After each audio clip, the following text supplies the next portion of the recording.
Hello everyone, welcome to my YouTube channel Shiksha Diksha. तो चलिए शुरू करते हैं अपनी आज की वीडियो स्टार्ट करने से पहले एक बहुत ही इंपॉर्टेंट न्यूज़ जो कि अनअकैडमी से रिलेटेड है।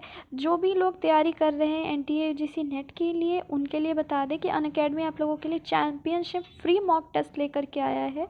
यहाँ पे आपका ये टेस्ट जो होते हैं ये एवरी सैटरडे को होते हैं, यानी कि हर शनिवार को आपके टेस्ट होते हैं। और इसमें आप देख सकते हो आपके अलग अलग सब्जेक्ट के टेस्ट की अलग अलग टाइमिंग है। जैसे पेपर 1 के लिए अगर आप दे रहे हो तो 5 PM पे, कॉमर्स के लिए 7 PM पे, जियोग्राफी के लिए 7 PM पे, हिंदी के लिए 7 PM पे और इंग्लिश के लिए भी 7 PM पे।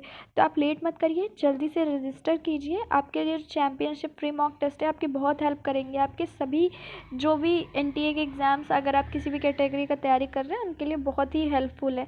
साथ में आपके रिवीजन बैचेस स्टार्ट हुए हैं अनअकैडमी पे, रिवीजन थ्रू PYQ, जिसमें आपको प्रीवियस ईयर क्वेश्चन से रिवीजन करवाया जाएगा। जैसे ये आप बैच देख रहे हो जो कि 14 अप्रैल से स्टार्ट है, इसमें आपका पेपर 1 और कंप्यूटर साइंस के लिए रिवीजन होगा। और इसी तरीके का आपका एक बैच और स्टार्ट हो रहा है 14 अप्रैल से। ये आपका पेपर 1 और सोशोलॉजी के लिए ये बैच होगा। और इसी तरीके आपके एक बैच और है, वो बैच जो है वो भी आपका 14 अप्रैल से स्टार्ट हो रहा है, लेकिन उसमें जो है मैनेजमेंट का कोर्स रहेगा। तो आप अपने अकॉर्डिंग कोई भी बैच जो भी आपका सब्जेक्ट हो आप ज्वाइन कर सकते हो। आपको मेरा रेफरल कोड यूज़ करना होगा शिक्षा 10, जिससे आपका मैक्सिमम डिस्काउंट मिल जाएगा। इसके साथ देखिए एक और चीज़, जैसे कि मैंने आपको बताया था कि revise India for NTA UGC net का ये जो लेकर के आया है अनअकैडमी, ये सभी लोगों के लिए हेल्पफुल है क्योंकि ये बिल्कुल फ्री ऑफ कॉस्ट है। तो ये आपका 12 डेज़ का 200+ सेशन का है। इसमें आपके 33 एजुकेटर्स होंगे जो कि आपका 5 अप्रैल से स्टार्ट है। यहाँ आपका 12 डेज़ का प्लान होगा revise India for NTA UGC net का। इसमें आपको बोथ पेपर 1, पेपर 2 और जितने भी 10 यूनिट्स हैं वो कवर किए जाएंगे। MCQ सेशन चलेंगे, रिवीजन चलेगा। 21 सब्जेक्ट जो भी आपके एनटीए यूजीसी नेट के होते हैं सबके ऊपर आपका रिवीजन करवाया जाएगा। तो ये पूरा रिवीजन का बैच है जिसके लिए आप इनरोल कर सकते हो। डिस्क्रिप्शन में लिंक अवेलेबल है और ये आपके लिए एकदम फ्री ऑफ कॉस्ट है। सो अनअकैडमी हर तरह के प्रोडक्ट्स आपके लिए लेके आता है, फ्री वाले भी और आपके सब्सक्रिप्शन वाले भी। इसके साथ आप प्लस और आइकॉनिक का सब्सक्रिप्शन भी अपने अकॉर्डिंग ले सकते हैं, जिसमें आपको मेरा रेफरल कोड शिक्षा 10 यूज़ करने पे मैक्सिमम डिस्काउंट मिल जाएगा। सो गाइस चलते हैं अपनी आज की वीडियो की तरफ। Hello friends, welcome to our YouTube channel Shiksha Diksha. I am Shweta Gupta. आज की हमारी वीडियो में हम स्टैटिक जीके लेके चलेंगे, कुछ क्वेश्चंस कवर करेंगे जो आई होप आपके एग्जाम पॉइंट ऑफ व्यू से बेनिफिशियल होंगे। तो शुरू करते हैं वीडियो। पहला क्वेश्चन है,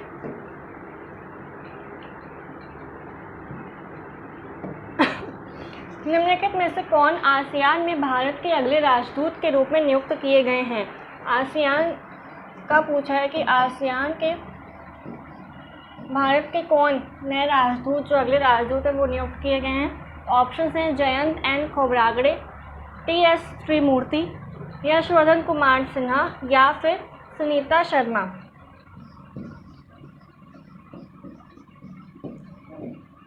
तो क्या हो जाएगा आंसर? आसियान में भारत के जो अगले राजदूत के रूप में नियुक्त किए गए हैं वो कौन है? जयंत एन खोब्रागड़े। ठीक है, ये हो जाएगा आंसर।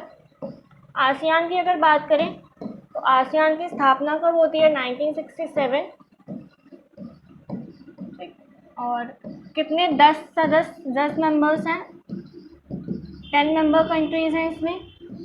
क्वेश्चन आ जाता है डायरेक्ट कि भारत आसियान का मेंबर है कि नहीं, सदस्य है कि नहीं। तो जो भारत है वो आसियान का मेंबर नहीं है। और आसियान का हेडक्वार्टर कहाँ पे है? तो जकार्ता, इंडोनेशिया में।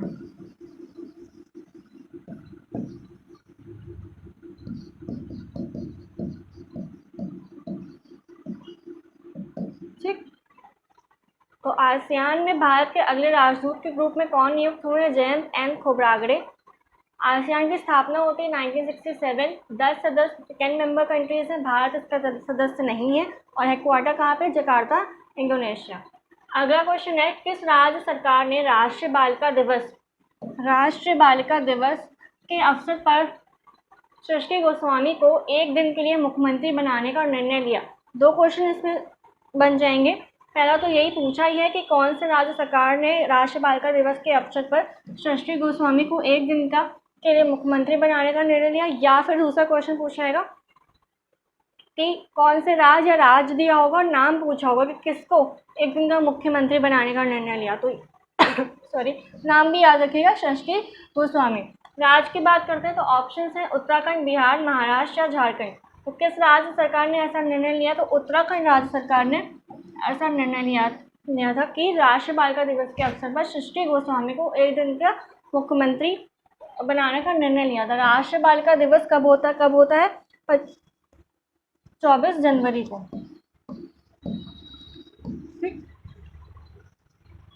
तो राष्ट्रीय बालिका दिवस के अवसर पर षष्ठी गोस्वामी को उत्तराखंड राज्य सरकार ने एक दिन का मुख्यमंत्री बनाने का निर्णय लिया था। राष्ट्रीय बालिका दिवस कब मनाया जाता है? 24 जनवरी को।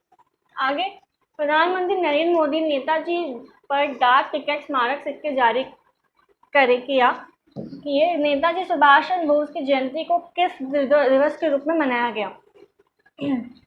तो गुड गवर्नेंस डे यानी सुशासन दिवस, फार्मर डे किसान दिवस, यूनिटी डे एकता दिवस, या फिर पराक्रम दिवस तो किस रूप में मनाया गया नेताजी सुभाष चंद्र बोस की जयंती को? पराक्रम दिवस के रूप में मनाया गया। क्वेश्चन था कि प्रधानमंत्री नरेंद्र मोदी नेताजी पर डाक टिकट स्मारक सिक्के जारी करेंगे कि ये पहले का फॉर्म क्वेश्चन है, जारी किए। तो नेताजी सुभाष चंद्र बोस की जयंती को किस दिवस के रूप में मनाया गया? तो पराक्रम दिवस के रूप में मनाया गया। कब मनाते हैं, कौन से तारीख को? तो 23 जनवरी को। और दूसरा, क्योंकि किस अवसर पर मनाया गया था? नेताजी सुभाष चंद्र बोस की जयंती पर। तो ये कौन सी क्रम की जयंती थी? 125वीं 125th जयंती के दिवस पर प्रधानमंत्री नरेंद्र मोदी ने डाक टिकट स्मारक सिक्के जारी किए। नेताजी सुभाष चंद्र बोस की जयंती के अवसर पर 23 जनवरी को मनाते हैं। और किस रूप में मनाते हैं? तो पराक्रम दिवस के रूप में मनाया जाता है। किस देश के राष्ट्रपति ने हनुमान की तस्वीर के साथ कोविशील्ड वैक्सीन को संजीवनी बूटी मानकर पीएम मोदी को धन्यवाद किया? जो कोविशील्ड वैक्सीन हमारे भारत की तरफ से और अन्य देशों में दी जा रही है, तो उसी के उपलक्ष्य संदर्भ में किस देश के राष्ट्रपति ने हनुमान की तस्वीर के साथ कोविशील्ड वैक्सीन, एक पिक्चर मेंशन थी जैसे हनुमान जी संजीवनी बूटी लेके गए थे लक्ष्मण जी के लिए, उसी फॉर्म में हनुमान जी को ऊपर कोविशील्ड वैक्सीन के फॉर्म में एक पिक्चर में दर्शाया था। और किस देश के राष्ट्रपति जी ने पीएम मोदी को धन्यवाद दिया था? तो नेपाल, ब्राज़ील, जापान या सिंगापुर। तो किन्होंने? ब्राज़ील के राष्ट्रपति ने धन्यवाद दिया था। ब्राज़ील के पीएम कौन है? Jair Bolsonaro. प्रेसिडेंट कौन है? Jair Bolsonaro. ठीक। तो किसके? ब्राज़ील के राष्ट्रपति ने पीएम मोदी को धन्यवाद किया था, कोविशील्ड वैक्सीन को संजीवनी बूटी कहकर इसको संदर्भित किया था। आगे, हाल ही में जारी ग्लोबल फायर पावर इंडेक्स 2021 में संयुक्त राज्य अमेरिका शीर्ष पर रहा। भारत का रैंक क्या है? दोनों क्वेश्चन इसमें कवर हो गए। पहला तो उन्होंने दे दिया कि फर्स्ट कौन पे रहा, फर्स्ट पोजीशन में कौन रहा? तो अमेरिका फर्स्ट पे रहा। और इंडिया का हमें पता होना चाहिए, तो भारत का स्थान ये क्वेश्चन में पूछा है, तो इंडिया कौन से स्थान पर रहा? 2nd, 5th, 4th या 6th। तो इंडिया रहा 4th पोजीशन पे। ठीक। तो ग्लोबल फायर पावर इंडेक्स 2021 की रैंकिंग में पहले स्थान पर अमेरिका रहा और इंडिया का स्थान 4th था। निम्नलिखित में से किस राज्य में बंदरगाहों की समीक्षा मीटिंग यानी चिंतन बैठक आयोजित हुई? जो ये समीक्षा मीटिंग चिंतन बैठक आयोजित हुई वो किस राज्य में, भारत के किस राज्य में हुई? उड़ीसा, गुजरात, महाराष्ट्र या फिर केरला? तो इस राज्य में गुजरात में हुई, गुजरात के कच्छ में। ठीक है, गुजरात के कच्छ में जो चिंतन बैठक है वो आयोजित हुई थी। हाल ही में किस राज्य सरकार ने मनरेगा के तहत कार्य दिवस की संख्या 100 से बढ़ाकर 150 कर दी? ये इंपॉर्टेंट क्वेश्चन है।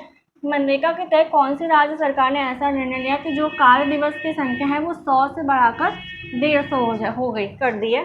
तो वेस्ट बंगाल, गुजरात, उत्तराखंड या महाराष्ट्र? किस राज्य सरकार ने? उत्तराखंड राज्य सरकार ने ऐसा निर्णय लिया कि मनरेगा के जो कार्य दिवस है की संख्या है वो 100 से बढ़ाकर 150 कर दी गई है। पहली महिला फाइटर पायलट का नाम बताइए जिन्हें 26 जनवरी 2021 को गणतंत्र दिवस परेड में हिस्सा जिन्होंने 26 जनवरी 2021 को गणतंत्र दिवस परेड में हिस्सा लिया था, तो कौन थी? ये हम पहले भी डिस्कस कर चुके हैं। शिवांगी सिंह, भावना कांत, तानिया शेरगिल या अवनी चतुर्वेदी। तो कौन हो जाएंगी? भावना कांत। अगला है, किस राज्य ने प्रमुख राज्यों में भारत इनोवेशन इंडेक्स 2020 में शीर्ष स्थान प्राप्त किया है? भारत इनोवेशन इंडेक्स में किस राज्य ने, ठीक है, राज्य की बात करिए, किस शीर्ष स्थान प्राप्त किया? कर्नाटक, महाराष्ट्र, राजस्थान या फिर हरियाणा। तो किसने? कर्नाटक राज्य ने शीर्ष स्थान प्राप्त किया है। और ये तो राज्य की बात होगी। अगर यूनियन टेरिटरी, केंद्र शासित प्रदेश की बात करें, यूनियन टेरिटरी में कौन है? दिल्ली ने, ठीक है। अगर राज्य में बोले तो राज्य में कर्नाटक ने शीर्ष स्थान प्राप्त किया, और यूनियन टेरिटरी अगर केंद्र शासित प्रदेश में बोले तो दिल्ली ने प्राप्त किया है। अगला है, गुजरात राज्य सरकार ने किस फल को कमलम नाम दिया है? इंपॉर्टेंट क्वेश्चन है, 2-3 क्वेश्चन इससे बन जाएंगे। पहला तो गुजरात हाईलाइट करिए, कमलम हाईलाइट रखिए, और क्या नाम, कौन से फल को कमलम नाम दिया? तो किवी, कुकम्बर, ड्रैगन फ्रूट यानी, या फिर जैक फ्रूट यानी कटहल। तो किस फल को कमलम नाम दिया? तो ड्रैगन फ्रूट जो है उसको कमलम नाम दिया है। 2-3 क्वेश्चन कैसे बन जाएंगे? पहला तो जो क्वेश्चन फॉर्म है यही कि गुजरात राज्य सरकार ने किस फल को कमलम नाम दिया? तो ड्रैगन फ्रूट को नाम दिया है। दूसरा क्वेश्चन ऐसे बन जाएगा कि ड्रैगन फ्रूट को गुजरात राज्य सरकार ने कौन सा नाम दिया? तो कमलम नाम दिया है। और तीसरा क्वेश्चन बन जाएगा कि किस राज्य सरकार ने जो ड्रैगन फ्रूट है उसको कमलम नाम दिया? तो गुजरात राज्य सरकार ने। एक ही क्वेश्चन से 3 क्वेश्चन आपके बन जाएंगे, तो तीनों याद रखिएगा कि गुजरात राज्य सरकार ने ड्रैगन फ्रूट को कमलम नाम दिया। नजरत शमीन खान को 2021 के लिए संयुक्त राष्ट्र मानवाधिकार परिषद के अध्यक्ष के रूप में चुना गया। वह किस देश से संबंधित हैं? 2 क्वेश्चन इससे बन जाएंगे, फिजी, इंडोनेशिया, गिनी या फिर मालदीव। कौन हो जाएगा? फिजी